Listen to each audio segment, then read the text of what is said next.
What's up, y'all, and welcome back to Dad Needs to Talk. I'm your host, Robert, and today we're going to be talking about Guardians of the Galaxy Volume 3. Now, I'm going to say up front, the first part of this will be spoiler free, so no worries, don't run away yet. But I will have timestamps in the description just to make note, and I will say clearly when I will go into some spoilers for the movie itself. But I just kind of just want to talk up front about the movie in general and the franchise as a whole before diving into that stuff. So welcome. I hope everybody out there is doing well.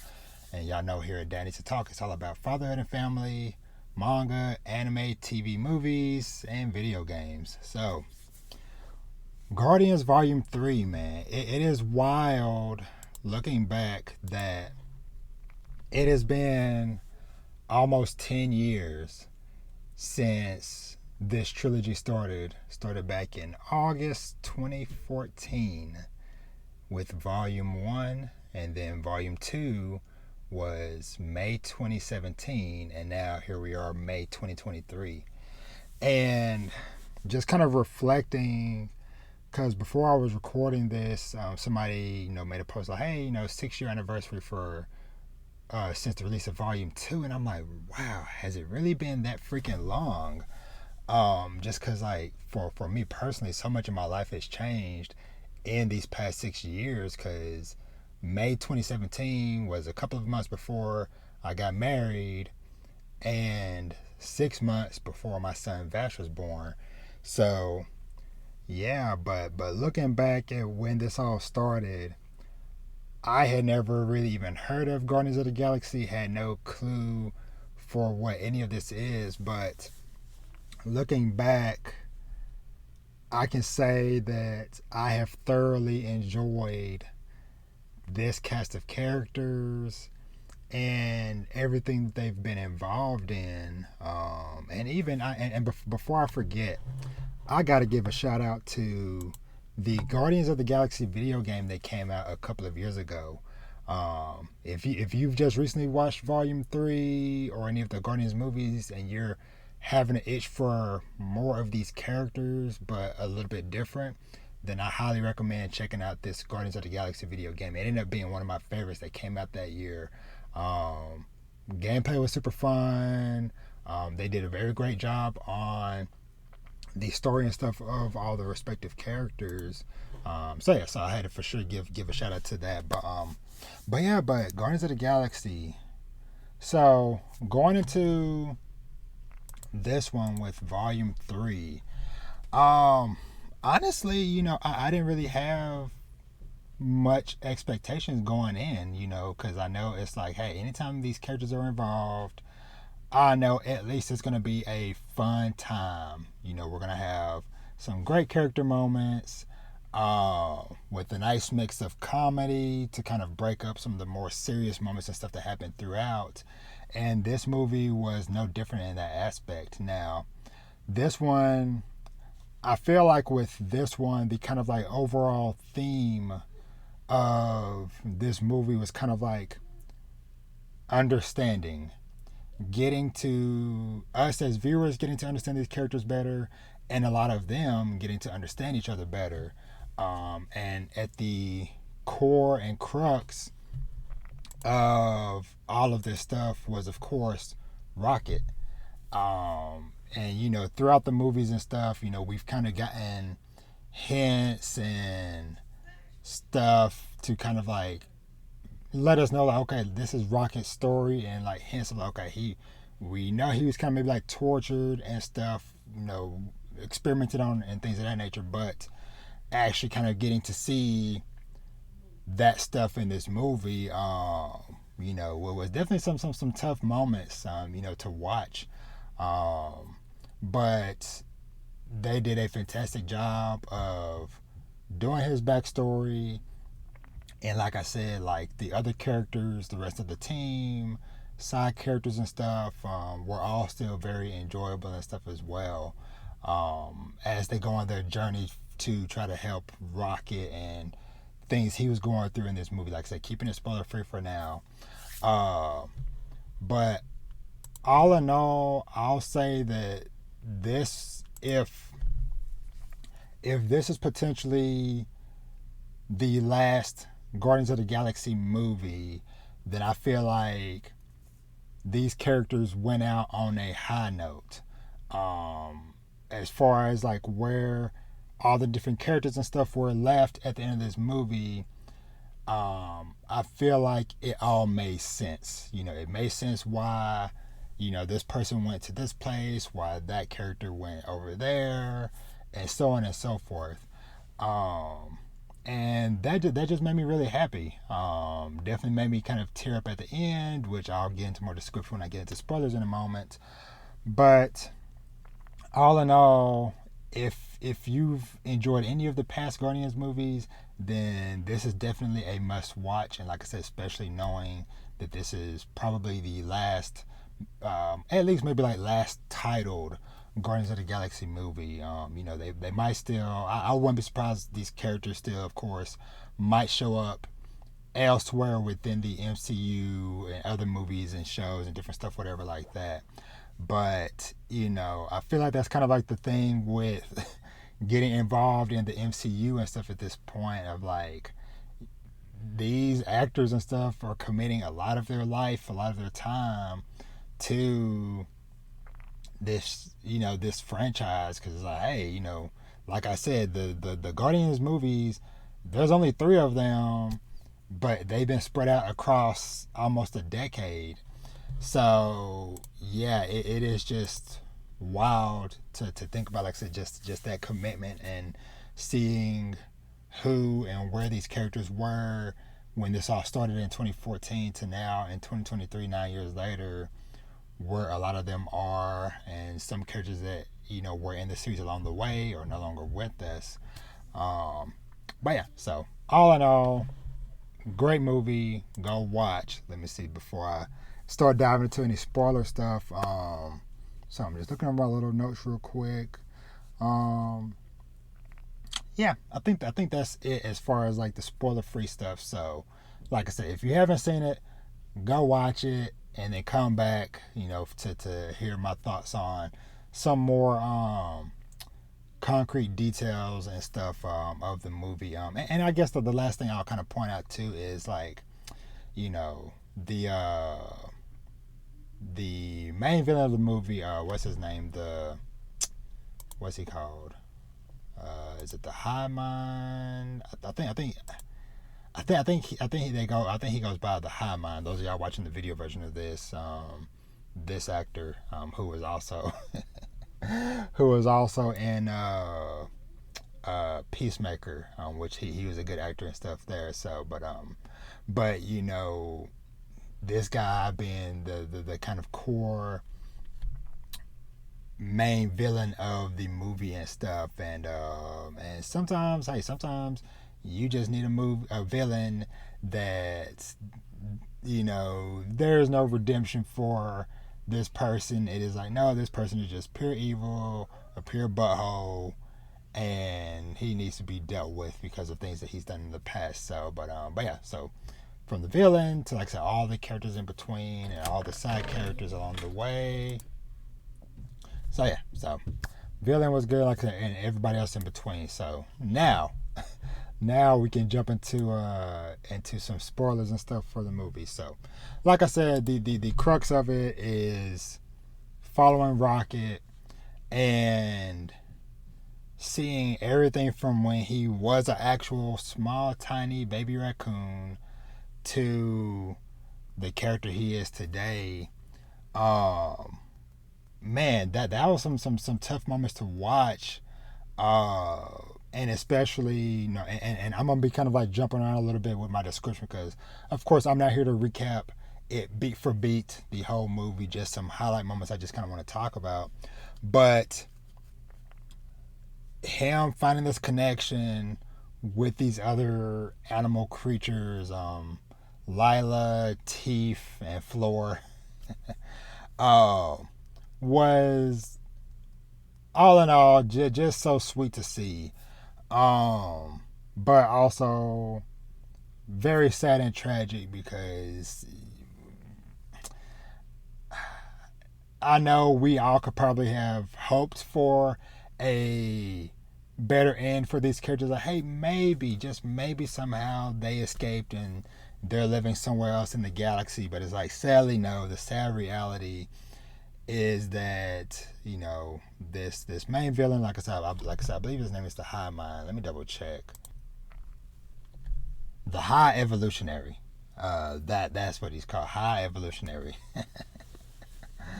I think I kept on calling him High Mind just because he freaking kept on talking about getting Rocket's brain and all that stuff. But so the High Evolutionary, um,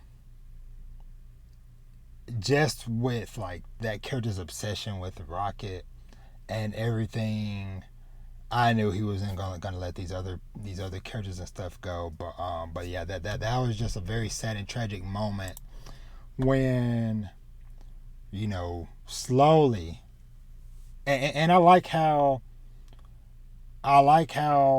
movies, shows, whatever, show and don't tell, and how throughout the movie, through in the flashbacks, whatever, Rocky was slowly gathering pieces for this gadget he was building to basically like an escape key card or whatever.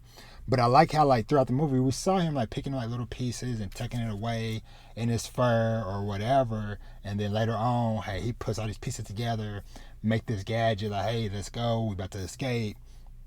But sadly, you know, first Lila gets killed, and then during the other escape, in the midst of the gunfire, Floor and Teeth get taken out as well. And it was just so sad to see these characters go. But I do like how later on in the movie, the moment where Rocket was pretty much heading to the afterlife, how uh how, you know, he was like, hey, can I come with you guys? And Lila was like, yes. But then I liked the moment where she was like, not yet though, not yet, you still have work to be done here. And that was just such a very touching moment to happen. And so that whole situation with Rocky's background and stuff was very dope. I also shout out love. I can't remember the name of the new whistle guy. Which let me just look at these characters' names. I can't find the guy's name, but basically, but the Yondu, the guy who took over the whistling dart thing, whatever, from Yondu. I love that moment when they were kind of getting swarmed by all these enemies and stuff, and Yondu kind of appears to kind of like give him motivation, but of course in the most Yondu way, to where basically he's like use your heart, boy. That was just such an awesome moment. But some of my other highlight things in this movie, where I love freaking Nebula's new like transforming arm thing she has that Rocket built for her. Um, I love the moment where they land the ship on Counter Earth, and they get out, and of course this whole planet is just filled with kind of like these like anthropomorphic hybrid animal people that Rocket helped the High Evolutionary to kind of like perfect the formula for. And then freaking Drax trying to, like, the little girl rolls the ball to Drax, and Drax just too hard hits her with the ball. Everybody freaks out, started attacking them and stuff. Um, I also loved the scene, or just that whole level where they had to infiltrate that facility wearing the different colored jumpsuits and stuff, and how, you know, Drax was talking about how how he didn't like that his was red, that it was red because it clashes with the color of his eyes, and yeah, so and I feel like the Sylvester Stallone cameo, or the character he's playing, whatever, is kind of just like a side character.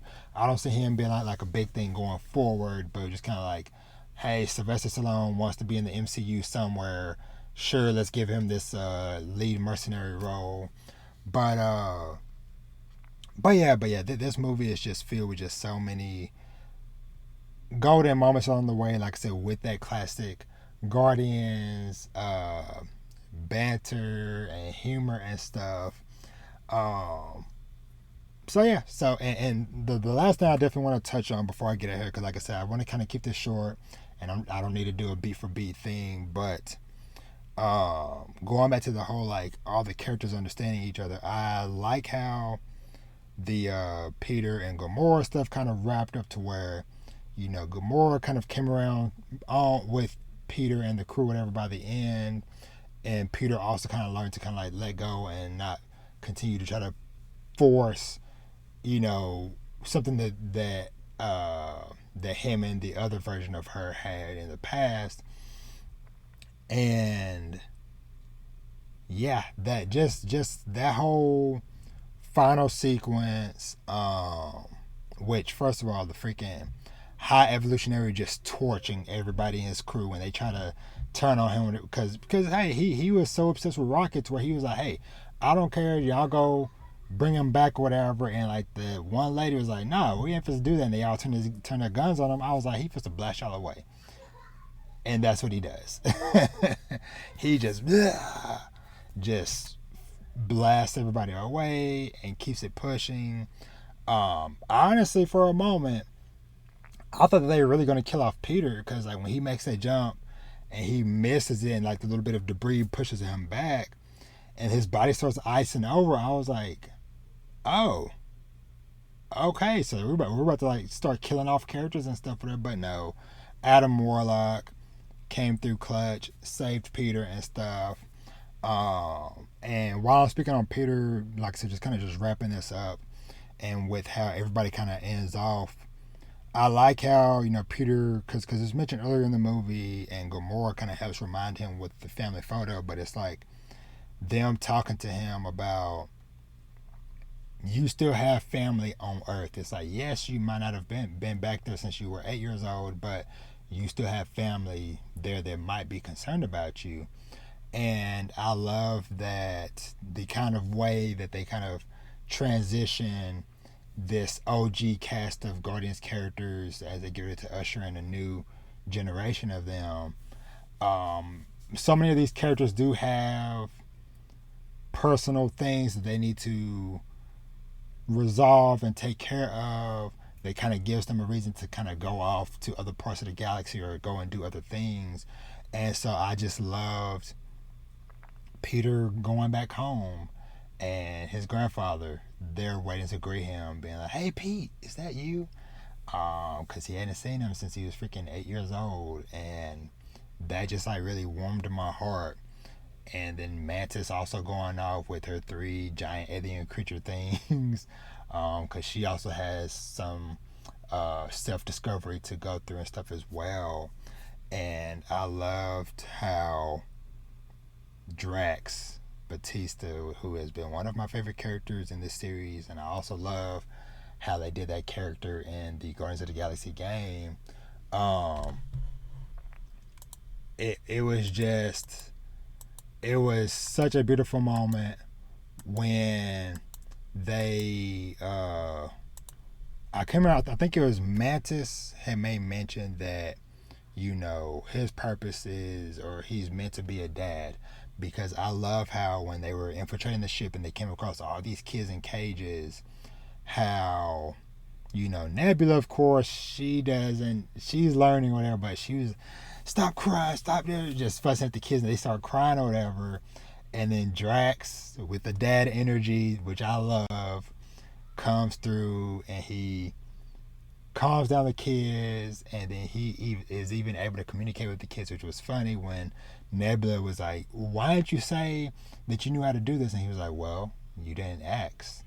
And so once again, going back to the theme of understanding these characters, kind of understanding each other and like reflecting on what their different roles were within the group dynamic.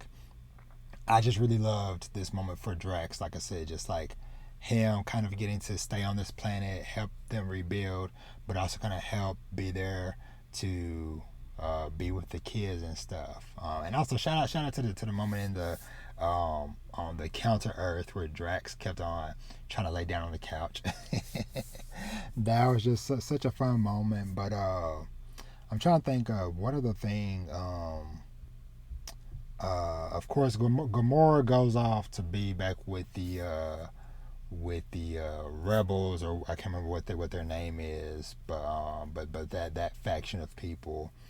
And then the moment where we freaking hear Groot, who had lots of really cool moments. Of course, the one that was in all the trailers with him pulling out all the guns from within and stuff.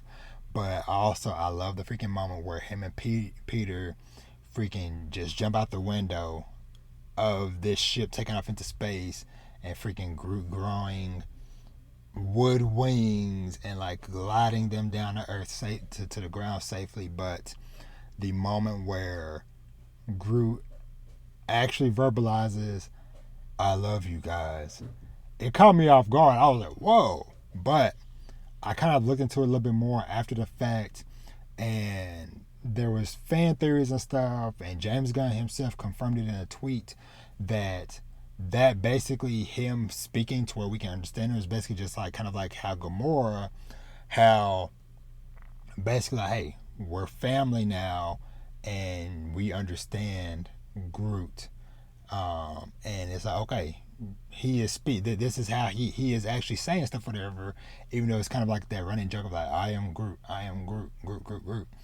But to where he was like, I love you guys. But it was just so funny hearing that in Vin Diesel's voice with all the Fast and Furious stuff, which I'm just glad they didn't make him say, I love you guys, we're family. That would have been too much, whatever. But I did love that James Gunn confirmed that it was like, no, we were able to hear him because, part of the pun, we are a family now, whatever. So, but yeah, but all in all, Guardians of the Galaxy 3, like I said, was a fantastic movie. Also, shout out to that big action scene in the hallway. I just love just seeing everybody just going out, balls to the wall, just slicing and dicing up enemies, blowing them up and stuff. That whole scene was very, very dope. But yeah. So and I don't know, if there's gonna be more with the High Evolutionary. I would probably presume, because he's not dead because we didn't kill him. And shout out to Cosmo.